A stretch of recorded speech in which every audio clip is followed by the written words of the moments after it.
Israel की जानिब से 12 रोज़ा जंग के दौरान ईरान की आला सियासी और मिलिट्री क़यादत को निशाना बनाने से मुताल्लिक़ एक अहम खबर सामने आई है। वाज़ेह रहे कि इस जंग के दौरान इसराइल ने कई बार दावा किया था कि ईरान के सुप्रीम लीडर आयतुल्लाह ख़ामनेई को कत्ल करना उनके जंगी मकासद में शामिल है, जबकि जंग के बाद इसराइली वज़ीर ने यहाँ तक कह दिया कि उन्होंने ईरानी सुप्रीम लीडर को निशाना बनाने की कोशिश की थी, मगर वो उन तक पहुँच नहीं पाए थे। इसके बाद गुज़श्ता हफ्ते अमरीकी सहाफ़ी टकर कार्लसन को इंटरव्यू देते हुए ईरानी सदर मसूद पेज़ेश्कियान ने दावा कर दिया था कि इसराइल ने उन्हें निशाना बनाने की कोशिश की थी, मगर वो नाकाम रहे। Do you believe the Israeli government tried to assassinate you? They did try, yes, and they acted accordingly, but they failed.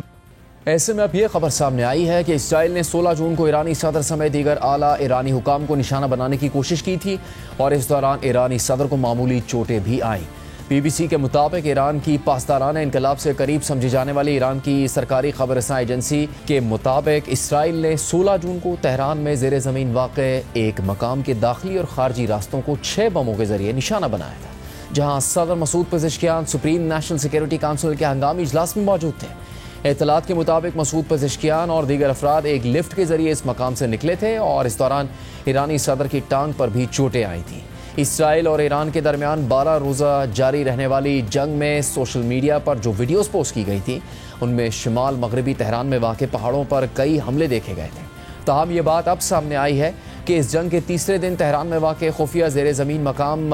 उन हमलों का मरकज़ था जहाँ ईरान की आला क़यादत मौजूद थी। फारस न्यूज़ एजेंसी के मुताबिक इसराइली हमलों की वजह से इस ज़ेर ज़मीन मकाम के दाखिली और खारजी रास्ते बंद हो गए थे और बिजली की फराहमी भी मुअत्तल हो गई थी। ताहम ईरानी सदर इस हमले में महफूज रहे थे।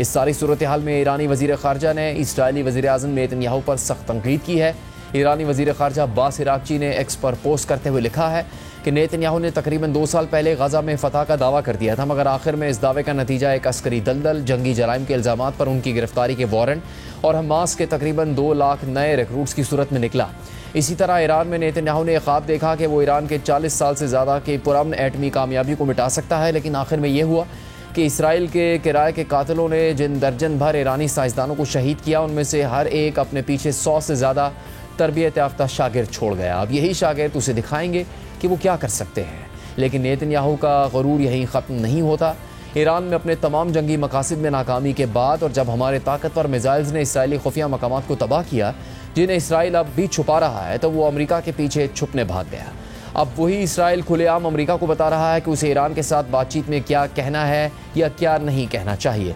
इस मजाक के अलावा कि ईरान किसी वांटेड जंगी मुजरिम की बात मानेगा, एक लाजमी सवाल पैदा होता है कि आखिर नेतन्याहू किस चीज़ का नशा कर रहा है, और अगर वो किसी नशे में नहीं है तो मोसाद के पास वाइट हाउस के ख़िलाफ़ ऐसा क्या है जो वो इन से सब कुछ मनवा रहा है।